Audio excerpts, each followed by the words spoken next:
How to turn off subtitles on Fios TV.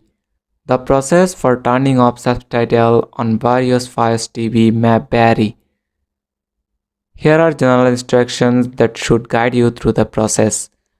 Open the Fios TV on your mobile device. Look for a setting icon. Navigate to the subtitle option. Click on the option to turn off subtitle. Confirm your choice and go back to your regular viewing. You can also turn off subtitles using your remote. Press the menu button. Navigate to the settings or setup. Look for an option like accessibility, closed caption or subtitles. Find the option to turn off or disable subtitles. It may be labeled as CC, closed caption or subtitles. Select the option to turn off subtitles. Save your changes. That's it. Thanks for watching the video.